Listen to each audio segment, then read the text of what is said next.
What's up guys, today is Wednesday. This is the day that we've been waiting for. Later at 2 p.m. we're going to have the FOMC meeting minutes, and there is currently a lot of pressure on Jerome Powell to basically say the right things as well as talk about or just make the right moves, because currently with whatever Trump is doing right now, it is, to put it mildly, crashing the stock markets of the entire world. And if you take a look at just the volatility index for traditional finance, this is called the VIX, you can see that basically in the last 5 years, there were three major spikes in terms of the volatility when it comes to traditional finance. This is stuff like the NASDAQ, the S&P 500, as well as just traditional stocks, like the tech stocks, like the growth stocks. So the first time was during March of 2020, which is, as everyone knows, that was the COVID crash, and everything basically did a flash crash and did a V-shaped recovery right after.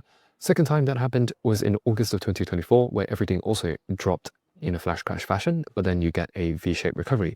So are you going to get something similar this time around? Because again, in 5 years, the volatility has never been this high except for 2 other occasions. And you can see this across the NASDAQ. This, by the way, was August of 2024, where you went down by like 2,000 points, but you recovered in the very next month.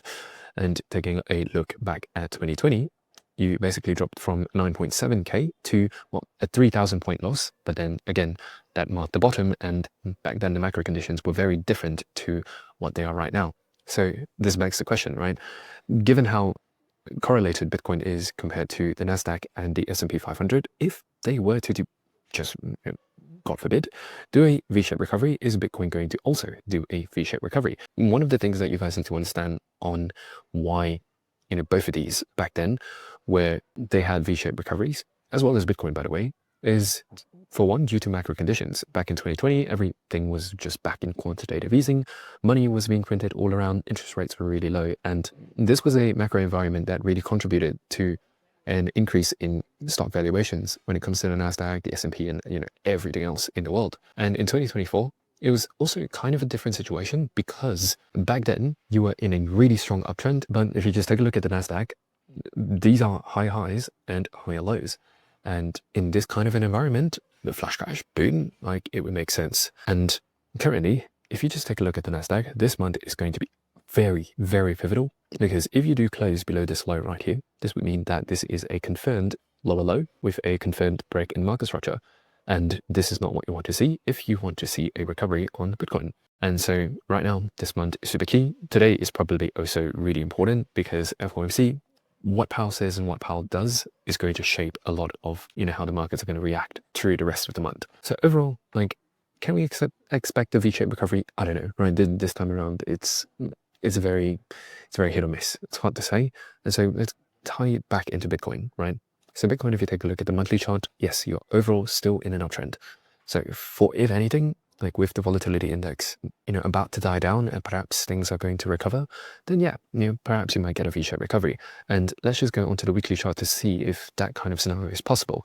And right now, the scenario that would make this possible is that we would need to break above these 2 weekly candles right here, because currently these are going to act as your bearish order block on the weekly chart. And until this block gets broken through and trades above, where price comes back down to find it as, to flip resistance into support, then this is not going to be exceptionally bullish yet. In terms of a bullish scenario, we don't have it yet, but a good first step to take would be that if you sweep, currently you have swept below these lows right here, and if you sweep below and you fail to close below, that signals a lack of willing sellers below this price. And that's something we want to see if you're bullish. It's the same exact scenario as to like previously. If you guys have been following me for the past 4 weeks or so, you would have known that I called a long publicly here for about 5 to 6 hours, and it was after sweeping this low right here, and then you get a candle close above, right? Essentially, you do not close below this signal strength, and boom, the next 2 to 3 weeks, you just went from 80k to close to 90k.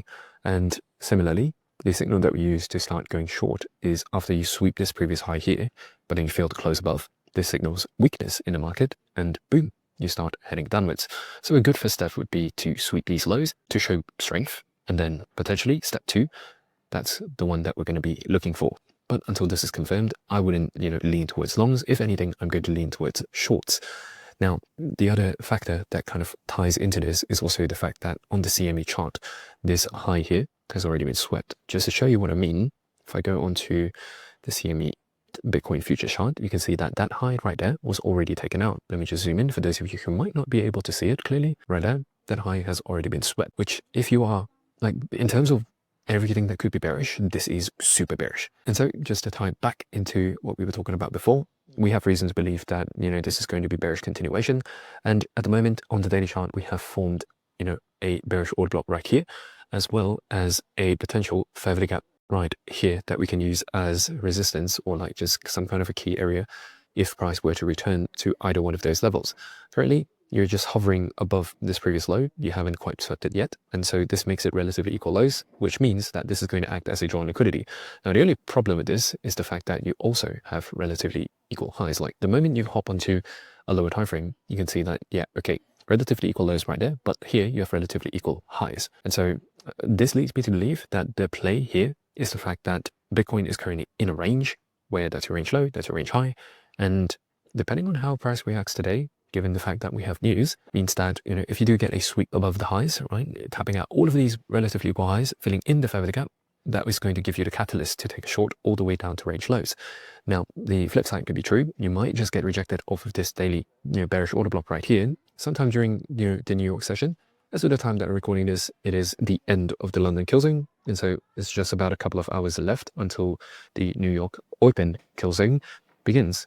And depending on how price, shapes up during that time, then you might have a valid setup to just take it to the range lows. Although the only caveat here is that if you were to take a trade here, and if you place your stop loss here, this is again relatively equal highs. We usually trade into strong highs and strong lows, and relatively equal highs are considered a form of weak highs. A weak high, by the way, is just a high that hasn't swept liquidity, for example here. Or the other example in this case would be relatively equal highs are also considered weak highs. Similarly, these are weak lows. And the only thing you need to understand about strong highs, weak highs, blah, blah, blah, is that weak highs tend to be taken out and strong highs tend to be protected. So this, prior to forming relatively equal highs here, this is a protected high, right? It's unlikely that price is going to sweep this high, but the fact that you have relatively equal lows here, plus the fact that, overall bearish is shaping up to be bearish, then yeah, these are going to be targeted. Do not get tricked into thinking that this is, quote unquote support. This will be tapped out sooner or later. And speaking about sooner or later, people are going to come to realize that macro conditions need to line up in order for crypto and all of the risk on assets to perform the way they should. And I'm willing to bet that most of you don't actually know how to read macro or know enough about macro to use it to position yourselves really early at the start of the reversal. Good news is that just last week, I have held a free macro masterclass. There are like 120 slides and 5 to 6 different bonuses. And at the moment, I'm keeping the replay up for a few more days. If you guys are interested in getting access to the replay, then click on the first link in the description box below. The moment you put your email, we're going to send you a welcome email and you're going to get the replay of the macro masterclass there, alongside a couple of other bonuses that we've packaged up. All of this for free, by the way. You don't need to pay. But anyways, guys, if you've watched until this point so far and you appreciate an analysis from the smart money perspective on crypto, then make sure you click the subscribe button and stay tuned for more, because I'll be coming with daily uploads moving forward. Cheers.